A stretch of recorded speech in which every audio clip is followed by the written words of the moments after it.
आज हम पढ़ेंगे सार लेखन चैप्टर नंबर 11। विचारों को भाषा में अभिव्यक्त करने की अनंत संभावनाएं छिपी होती है। कई बार हम छोटी से छोटी बात का वर्णन बहुत विस्तार से करते हैं, तो कई बार बहुत लंबी चौड़ी विस्तृत बात को एकदम थोड़े शब्दों में व्यक्त कर लेते हैं।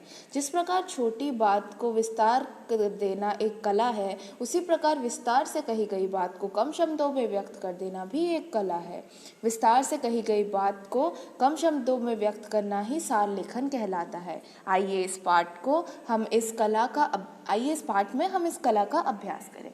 तो हमारा जो चैप्टर है नेक्स्ट 11 वाला कि हम सार लेखन कैसा होता है, it's called summary writing in English. तो जब हम कोई भी बहुत छोटा सा कुछ चंद लाइनें दी गई होती है और हमको हिंट्स दिए गए होते हैं, उससे हम अगर कुछ एक बड़ी सी स्टोरी बना देते हैं या फिर बड़ा सा जैसे बोलते हैं हिंदी में तो गद्य, इट्स लाइक बड़ा सा पैसेज बना देते हैं, तो उसको हम क्या बोलते हैं, ऐसे राइटिंग जैसा कुछ कर सकते हैं। तो वो एक टाइप का आर्ट है, एक कला है। उसी तरह से एक बहुत बड़े ऐसे या राइटिंग को छोटा कर देना, उसका समरी बना देना भी एक टाइप का आर्ट है। और इसी आर्ट के बारे में हम सीखने वाले हैं इस चैप्टर में। 11.1 सार लेखन का अर्थ और उपयोगिता। आइए हम समझें कि सार लेखन क्या होता है और हमारे लिए उसकी क्या उपयोगिता है। यह तो आप जानते हैं कि हमारे जीवन में व्यस्तताएं निरंतर बढ़ती जा रही है और समय का अभाव होता जा रहा है। आप ये भी जानते हैं कि मनुष्य के सार क्रियाकलापों में भाषा की महत्वपूर्ण भूमिका हो। सारे क्रियाकलापों क्या पढ़ रही हूँ, एक मिनट, लेट्स कॉन्सेंट्रेट। आप ये भी जानते हैं कि मनुष्य के सारे क्रियाकलापों में भाषा की महत्वपूर्ण भूमिका होती है। आपने बहुतों को ये कहते सुना होगा, जा जा काम करने दे, फालतू बातें मत कर। तो हम इसमें देखते हैं कि हमारे जो सार लेखन है ये हमारे क्यों इम्पॉर्टेंट है। अगर इम्पॉर्टेंट नहीं होता तो फिर हम इसको ऐसे छोड़ देते, राइट। लेकिन ये हमारे लिए इम्पॉर्टेंट है, तो हम इसको देखते हैं कि ये हमारे लिए क्यों इम्पॉर्टेंट है। क्योंकि हमारी लाइफ बहुत बिजी है, हमको बहुत सारे चीज़ें पढ़नी होती है, लिखनी होती है। Not in the sense just पढ़नी लिखनी होती है, जो हमको बहुत सारी चीज़ें सीखनी होती है अपने जीवन में। और ऑब्वियसली बात है, जो नहीं सीखता वो तो डम है ही। हमको नई नई चीज़ें सीखनी चाहिए अपनी लाइफ में। लेकिन क्योंकि हमको इतनी सारी चीज़ें सीखनी होती है, तो हम टाइम वेस्ट नहीं कर सकते, है ना। हमारे पास टाइम ही नहीं है, क्योंकि हमारे लाइफ में बहुत सारी चीज़ें होती है करने को। तो इसीलिए मनुष्य क्या करता है, वो सब भाषा सब कुछ भी करता है, तो उसका मेन लैंग्वेज से ही वो सब कर पाता है। चाहे लिखना हो, पढ़ना हो, या कोई भी चीज़ का लैंग्वेज बहुत इम्पॉर्टेंट होता है। तो नॉर्मली हम लोगों को कहते सुनते हैं कि यार अभी टाइम वेस्ट मत कर, फालतू बातें मत कर, काम है या जो भी है। तो इसमें बस यही दिया गया है। इसका अर्थ हुआ कि फालतू बातें न करके उचित, उपयुक्त और संक्षिप्त बात करने का महत्व है। मतलब यह कि भाषा का ऐसा प्रयोग किया जाना चाहिए जिससे समय की बचत हो। अगर कम शब्दों का प्रयोग करेंगे तो समय भी कम खर्च होगा और दूसरा आदमी हमारी बात ध्यानपूर्वक सुनेगा। इसके अतिरिक्त संचार क्रांति के इस युग में टेलीफोन, फैक्स आदि पर पैसे भी बचेंगे। कम शब्दों में बात करना या लिखना एक कौशल है। जीवन के विभिन्न क्षेत्रों में इससे लाभ होता है। अब एक गपोड़िए की बात कोई तो सुनता है नहीं। हमको ये इससे दोनों पैराग्राफ से ये पता चला कि जो कम बात करके अपनी बात बता देता है, उसी का ही इम्पोर्टेंस रहता है और उसी की बात एक्चुअली में लोग सुनेंगे। अभी मैं बैठ के आपको सेम ही बात को 4 बार बोल बोल के, अलग अलग शब्दों में बोल बोल के आपका दिमाग ख़राब करो, तो ऑब्वियसली आप बोर हो जाओगे, राइट। तो इसलिए अगर मैं आपको एक्चुअल में जो इसका मीनिंग है वो फटाफट बता के और आगे बढ़ूँ, तो आपको और ज़्यादा समझने का इंटरेस्ट आएगा और आप समझने की कोशिश करोगे एक्चुअली में इसमें लिखा क्या गया है या फिर एक्चुअली में इसमें क्या बताया गया है। तो इसीलिए, और आजकल का जो जैसा कम्युनिकेशन का युग है, इसमें अगर हमको कुछ भी भेजना होता है, आजकल चिट्ठी तो कोई भेजता नहीं है, सब लोग भेजते हैं टेलीफोन पे मैसेज, टेलीफोन कॉल करते हैं या फिर मैसेजेस भेजते हैं। तो मैसेजेस और कॉल करते वक्त हम सब कुछ short SMS, short messaging service. Short क्यों? क्योंकि इससे हमारा टाइम बचता है और इससे हमारे जो कम शब्दों में जिन बातों को कहा गया है उनकी इम्पोर्टेंस ज़्यादा रहती है। तो इसीलिए, और इसके हिसाब से पैसे भी बचते हैं। अभी इतना सारा राइटिंग करके आप भेजोगे एसएमएस में, तो ऑब्वियस ही बात है थोड़े में एसएमएस के बाद और मतलब जितना ज़्यादा मैसेज भेजते जाओगे उतना ज़्यादा पैसे कटते जाएंगे। लेकिन अगर आप अपनी बात को शॉर्ट में ही एक अच्छी तरीके से डिफाइन करके बता दोगे तो फिर आपके पैसे भी बचेंगे, तो इससे फ़ायदा भी होता है। यह तो हुआ कम शब्दों में अपनी बात कहने की भाषाई कौशल। दूसरा एक और काम होता है किसी दी हुई सामग्री को कम शब्दों में व्यक्त करने की कला।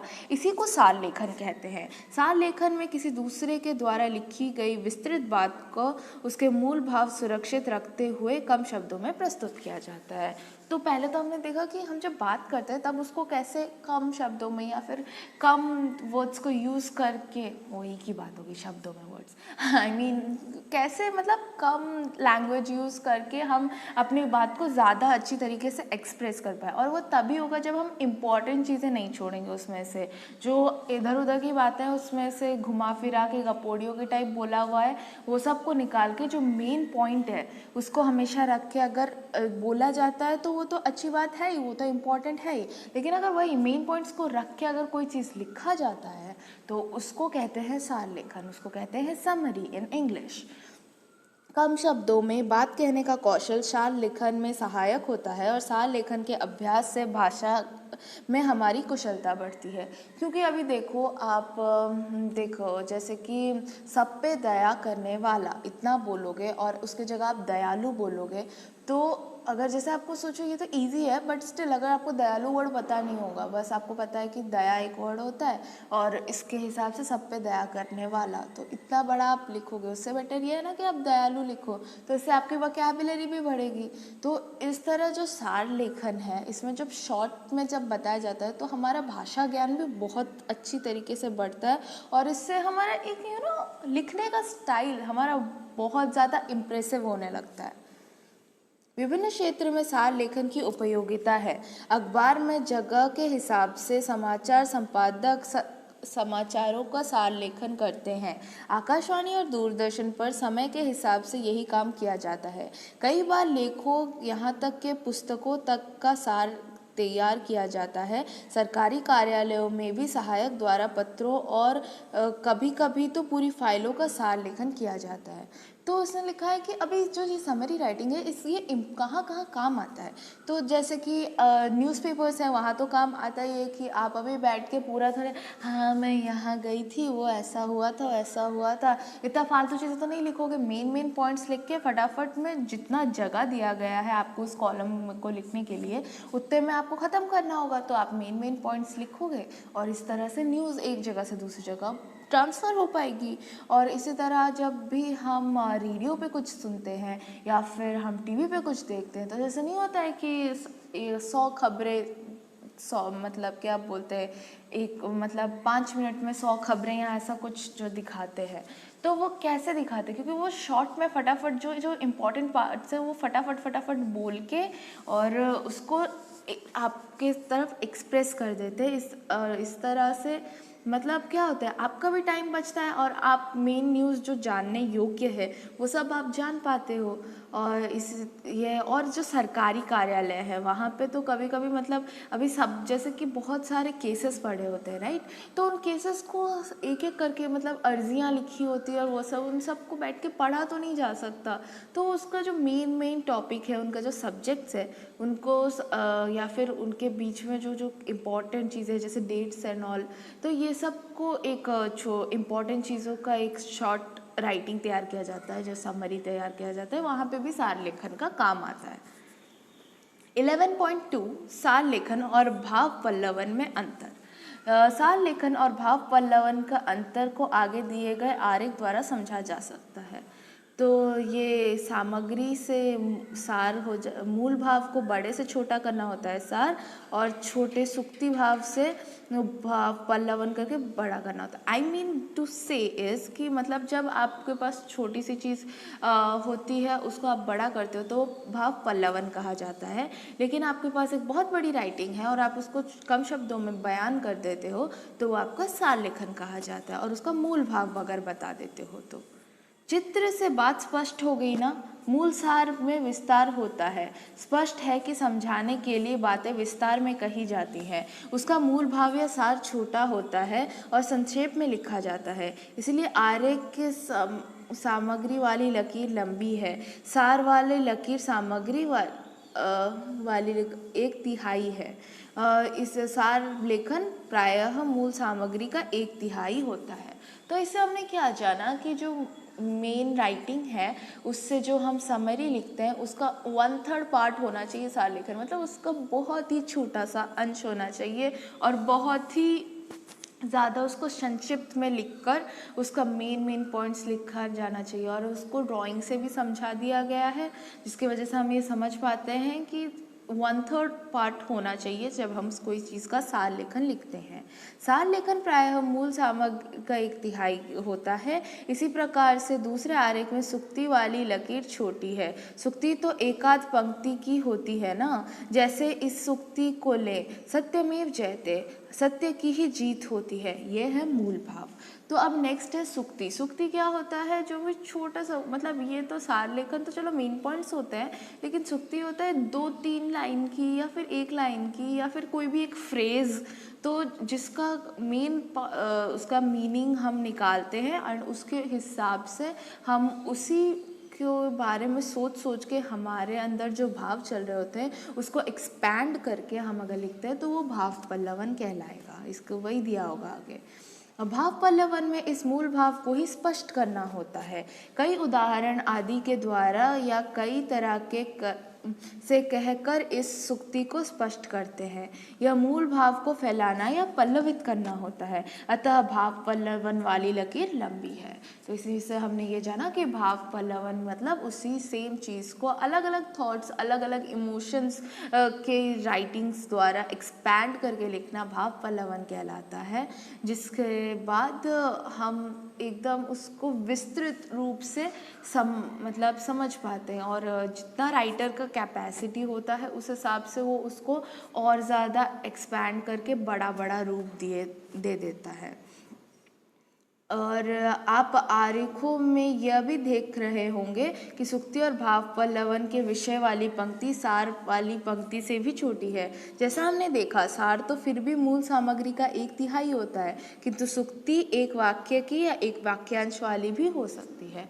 मतलब सार लेखन में तो फिर भी मेन पॉइंट्स सब आते हैं और वो 1/3 पार्ट होता भी है, लेकिन सुक्ति तो बहुत ही छोटी होती है, बहुत ही ज़्यादा लाइक शॉर्ट में कोई भी चीज़ या फिर कोई भी थॉट को दिया होता है और उसको बहुत अच्छी तरीके से एक्सपैंड करना होता है। तो इसीलिए उसमें जो ड्राइंग दिया हुआ है उसमें सुक्ति को सार लेखन से भी छोटी लाइन द्वारा बताया गया है।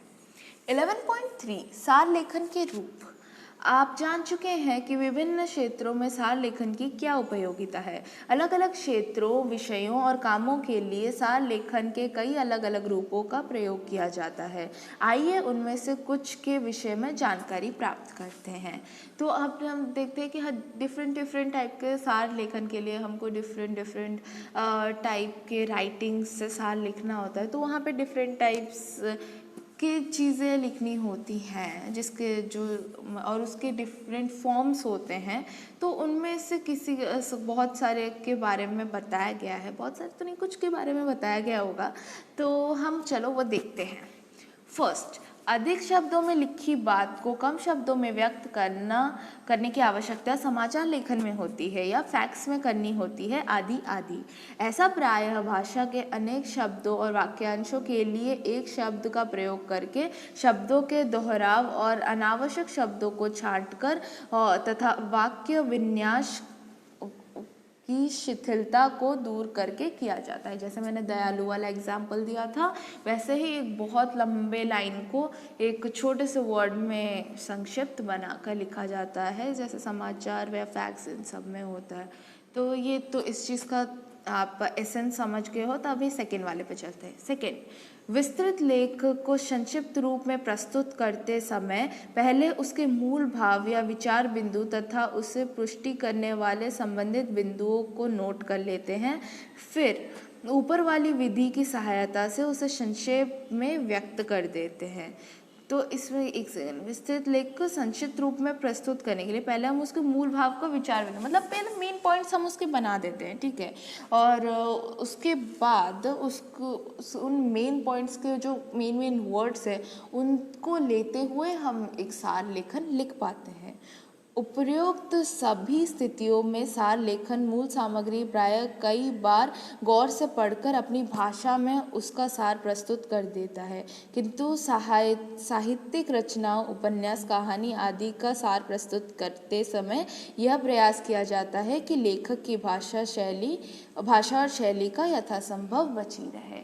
तो नॉर्मली तो हम जो भी न्यूज़ या ऐसा कुछ लिखते हैं तो वो तो अपने वर्ड्स में लिख देते हैं, लेकिन जब हम उपन्यास लिखते हैं या कहानी लिखते हैं या इन सब का जब हम सार लिखते हैं तो हम उसको राइटर की भाषा, जैसे कि अभी कोई राइटर थोड़ा उसका बिहारी टाइप का एक्सेंट है, किसी राइटर का उर्दू टाइप का वर्ड यूजिंग है, तो हम उसको थोड़ा सा बजाय रखने की कोशिश करते हैं, ताकि कि उस चीज़ का हमको और ज़्यादा एक तरह से उसको पढ़ते समय लगे कि हाँ ये एक्चुअली इस राइटिंग के ऊपर लिखे गए। ये और ज़्यादा इम्प्रेस करने के लिए काम आता है, आपकी राइटिंग को और ज़्यादा इम्प्रूव कर देता है।